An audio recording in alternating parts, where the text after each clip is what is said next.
Bom dia, boa tarde, boa noite. Meu nome é Matheus, sou professor de matemática e hoje daremos início à nossa aula 7, função inversa e função composta. Função inversa.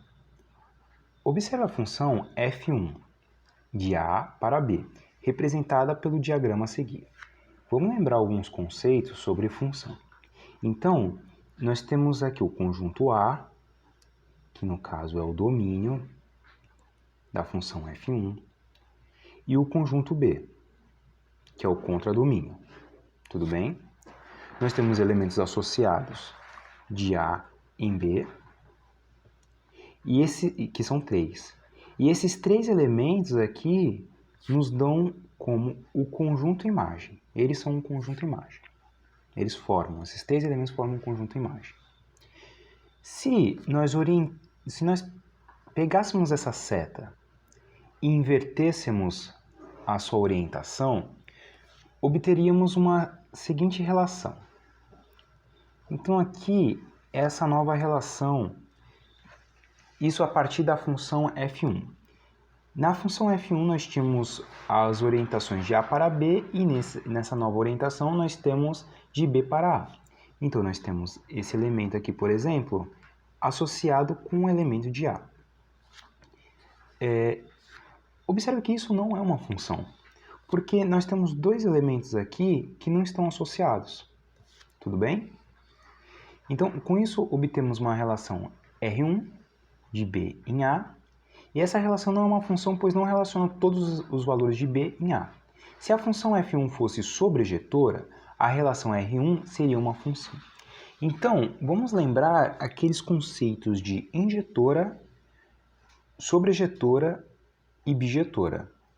Bom, a sobrejetora, aqui no caso, é aquela em que o contradomínio é igual ao conjunto imagem. Tudo bem? Então, nós vamos ver aqui no próximo exemplo, um exemplo de função sobrejetora. Nesse caso aqui, vamos lá. O domínio, o contradomínio e todos os elementos do contradomínio são imagem. Então, o contradomínio é igual ao conjunto imagem. Tudo bem? Isso é uma função sobrejetora. Agora temos essa nova função. Então, agora, essa função f2 de A para B, ela é sobrejetora.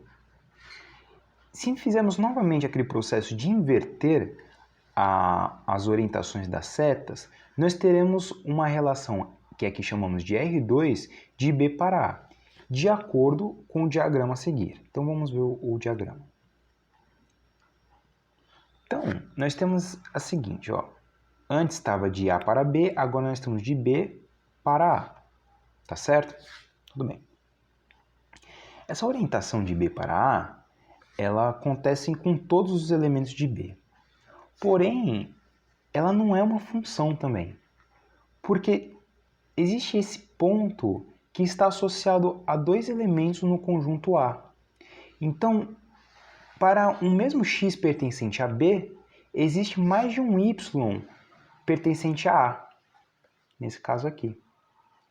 Então, isso não é uma função. Se f2 fosse função injetora, a relação R2 seria uma função. E o que é uma função injetora? É aquela função que nós temos para cada x um y diferente. Tudo bem? Então, juntando as condições sobre f1 e f2, concluímos que uma função admite inversa se, e somente se ela for bijetora. A função bijetora é aquela função que ela é simultaneamente injetora e sobrejetora. Sendo f de A para B uma função bijetora, dizemos que f menos 1 de B para A é a função inversa. Então, observando agora o exemplo a seguir, uma maneira prática de determinarmos a expressão de uma função inversa é da seguinte forma. Então, supondo aqui, temos uma função de reais para reais, tal que f de x é igual a 3x menos 2. Podemos partir da seguinte equivalência. Então, nós temos o f de x igual a 3x menos 2, e a sua função inversa ela é da seguinte forma. Podemos fazer assim, ó. O f de x nós vamos substituir por x. E o x da função por f menos 1 de x. Tudo bem? E pronto. Só vamos fazer essas duas alterações. Depois, vamos isolar esse f menos 1 de x. Então, nós temos aqui, ó, o menos 2. Passa para o outro lado. Ele está subtraindo, passa para o outro lado. Somando aqui, ó. Somando. E o 3, que está dividindo, está multiplicando o 3 vezes f menos 1 de x, ele está multiplicando, então ele passa para o outro lado, dividindo. E nós obteremos a função inversa da seguinte forma. F menos 1 de x é igual a x mais 2 sobre 3. Agora, se o par ordenado AB pertence ao gráfico de f, então BA pertence ao gráfico de f menos 1. Então, assim, esse ponto aqui é AB. Esse de par ordenado, né, que tem como AB, então ele é representado no plano cartesiano por esse ponto A. O par ordenado BA, que está representado nesse ponto B, ele faz parte, ele pertence ao gráfico da função f menos 1. Tudo bem? Se traçássemos uma bissetriz dos quadrantes ímpares, agora o que é a bissetriz dos quadrantes ímpares? É uma reta simétrica que passa dessa forma. Aqui, então, quem são os quadrantes ímpares? Então, o plano cartesiano ele é dividido em 4 quadrantes. Esse é o primeiro quadrante, o segundo quadrante, o terceiro quadrante e o quarto quadrante. Tudo bem? Os quadrantes ímpares são esses daqui, ó, o 1, né, e o 3. Tá bem? E passando uma reta, né, que a gente chama de bissetriz, que é uma reta com esse comportamento, nós teremos a seguinte propriedade quando tratamos da função e de sua função inversa. Nós teremos uma simetria em relação a essa reta. Então, observando esse ponto A e ponto B do gráfico aqui, esse ponto A dista da bissetriz o mesmo que o ponto B dista dessa bissetriz também. Então vamos supor que se o ponto A até a bissetriz tivesse uma distância x, o ponto B até a bissetriz também teria essa mesma distância. Tudo bem? Olha aqui um exemplo da função e a sua função inversa num gráfico e a simetria que elas possuem em relação à bissetriz. Tudo bem? Aqui é a função 3x menos 2. E aí também nós temos a x mais 2 sobre 3.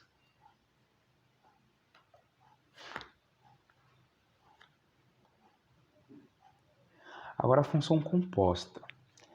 Na figura, nesse diagrama aqui, temos a função f de A para B, tal que f de x é igual a 2x.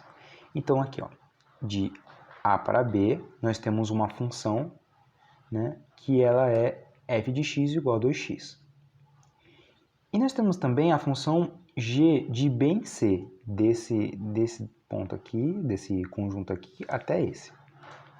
Tal que g de x é igual a x menos 1 sobre 2. Então, por exemplo, se nós pegássemos esse elemento aqui, ó, 1, aplicaríamos ele nessa função f de x, teríamos 2 vezes 1, 2. Depois, poderíamos aplicar esse elemento, o 2, na função g de x. E teríamos o seguinte, então nós vamos pegar o 2, substituir no x, e teríamos 2 menos 1 sobre 2. 2 menos 1, 1. E aí teríamos 1 sobre 2. Então, 1 sobre 2.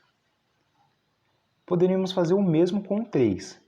3 vezes 2, 6. 6 menos 1, 5, dividido por 2. 5 sobre 2. Mas nós podemos definir que uma função composta é uma função aplicada de A em C. Nós poderíamos fazer uma função que já fosse direto de A até esse caminho final. Então, repare que é o mesmo diagrama do slide anterior, mas com essa seta adicionada. Olha só, que ela pula esse conjunto B. Então, nós temos a função composta sem caminhos intermediários, sem esse caminho B. Então, a função composta, que leva todo elemento do conjunto A para o conjunto C, é G, aqui falhou, mas é assim, ó, G, O, F. Nós podemos escrever assim, alguns falam GOF. Ou G de F de X, também é uma representação. Tá certo? Então, vamos lá. Para obtermos essa expressão da função composta, procedemos como exemplificado a seguir. Aqui, vamos primeiro ter um pouco mais de calma. Primeiramente, isso aqui é só um dos exemplos de como podemos proceder, né? Assim, de funções, porque ele deu esse exemplo de f de x e deu esse exemplo de g de x. Então, primeiro vamos descobrir quem é f de x e g de x. Bom, f de x é o 2x e g de x é x menos 1 sobre 2. Agora vamos conversar aqui sobre o seguinte fato. Quando você colocar, por exemplo, f de 3, então você vai pegar a função e vai colocar 3 aqui. Para você descobrir f de 3, você vai copiar a função f de x, só que tudo que for x você vai substituir por 3. Então vai ficar 2 vezes, vai substituir o x por 3, certo? Isso aqui vai dar 6. Tudo bem. Bom, o g de x seria a mesma coisa. Então, por exemplo, você vai fazer g de x é igual a, vamos supor, eu quero descobrir quanto que é g de 5. Então, eu vou apagar aqui, ó, g de 5. Então, você vai fazer assim. Você vai substituir o x por 5. Então, g de x igual a x menos 1 sobre 2. G de 5 é igual a 5 menos 1 sobre 2. Tudo bem? Agora, o porquê eu estou falando isso? Porque quando nós vamos fazer a função composta, nós temos o seguinte, ó. Vou passar desse ponto aqui, ó. Estou aqui. G de f de x é igual a f de x menos 1 sobre 2. Então, aqui, ó. G de f de x. Então, é o seguinte. Nesse x aqui, foi colocado a função de x. Certo? Então, a função de x vai ficar aqui dentro. Então, vai ficar g de f de x. E vai ficar dessa seguinte forma. Quando nós não substituímos o que está aqui dentro, aqui nessa parte direita aqui, então vai ficar da seguinte maneira.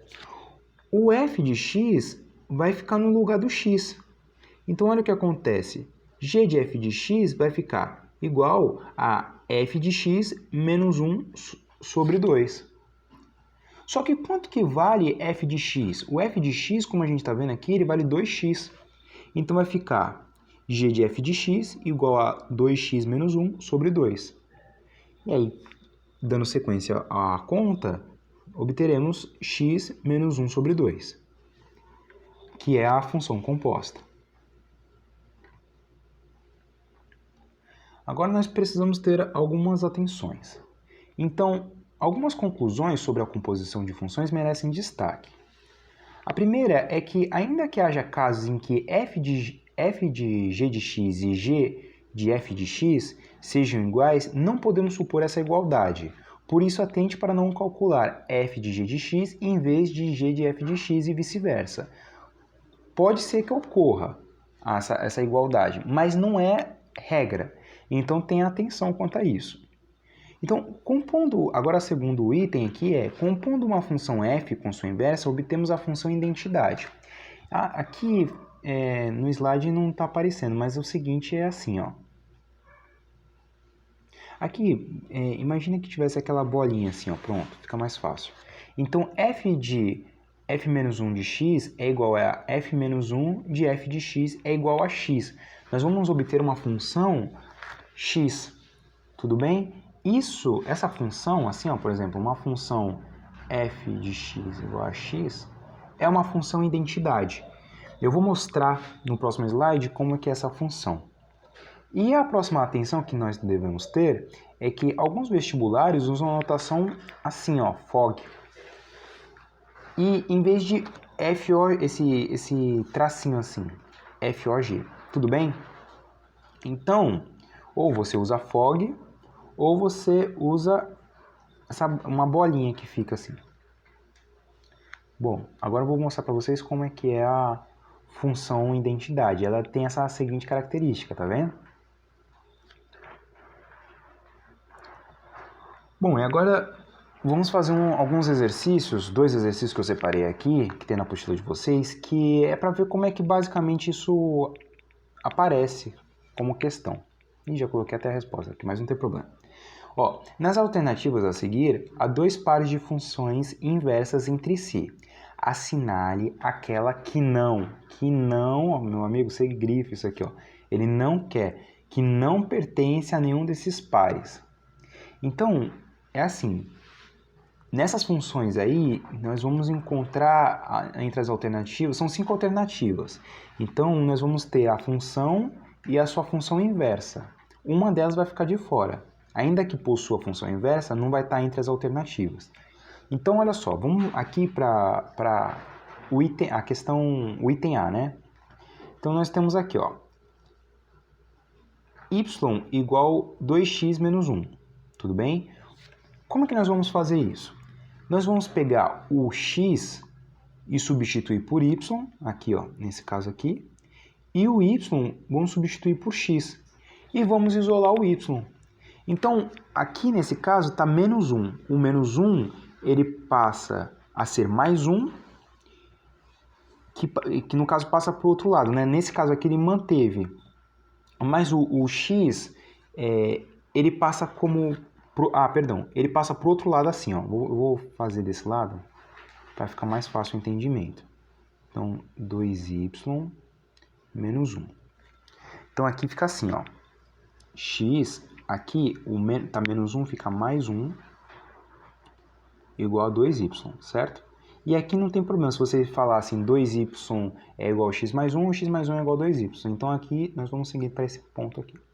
Então, 2y é igual a x mais 1, o 2 está multiplicando, passa dividindo. Então, vai ficar y igual a x mais 1 sobre 2. Y igual a x mais 1 sobre 2 é a alternativa C. Então, essas aqui, ó, essa função é a inversa dessa aqui. Ou essa é a inversa dessa, tudo bem? Tudo bem. Agora, vamos ver o item B. Nós vamos seguir no mesmo procedimento. Nós vamos pegar o x, aqui, ó, e nós vamos substituir por y. E o y nós vamos substituir por x. Aqui no caso, ó, então, ó, o y substituímos por x e o x substituímos por y. E nós vamos dar sequência. Então, eu vou montar aqui no canto, ó, y é igual a 1 menos y sobre 2, tá certo? O 2 está multiplicando, está dividindo, passa para cá multiplicando, então nós vamos ter esse ponto aqui, ó, 2x é igual a 1 menos y. Aí, nós vamos isolar esse y. Então, nós vamos passar esse y para o outro lado. E o x que está do lado esquerdo passa do lado direito, só que ele está positivo. Então, ele passa para lá negativo. Então, vai ficar y igual a 1 menos 2x. Tudo bem? Bom, esse y igual a 1 menos 2x nós encontramos na alternativa E. Aqui, ó. Então, o único que não tem aqui como alternativa esse item D. Tudo bem? Esse é um dos exemplos como cai aí no vestibular. Agora, da Unicamp, que também eu tirei da apostila de vocês, considere o gráfico da função y igual a f de x exibido na figura a seguir. O gráfico da função inversa y igual a f menos 1 de x é dado por... Bom, antes de mais nada, como é que nós vamos fazer essa função, achar esse gráfico dessa função? Lembra dos quadrantes que eu expliquei? Então aqui, olha, por exemplo, esse é o quadrante 1, o 2, o 3 e o 4. Se você traçar a bissetriz dos quadrantes ímpares aqui, ó, né, eu vou fazer aqui de novo, nós obteríamos uma função, a função inversa ela é simétrica em relação à função f de x, em relação a essa bissetriz dos quadrantes ímpares. Então nós teríamos uma função próxima disso aqui, ó. Eu vou apagar tudo e vou fazer só a função agora, ó, próxima disso aqui. Tudo bem? Então, lembrando desse conceito da bissetriz dos quadrantes ímpares e que a função inversa é simétrica à função em relação à bissetriz, fica mais fácil para responder essa questão. Tá certo? Então, vamos ver aqui, ó.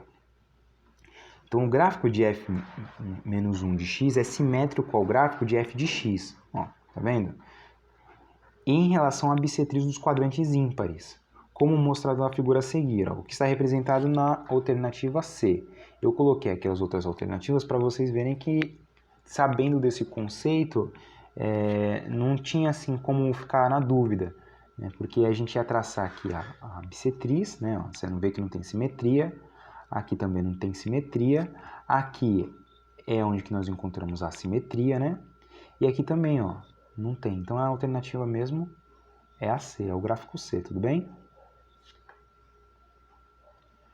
Então agora eu agradeço pela sua atenção e te desejo bons estudos. Qualquer dúvida, me comunique.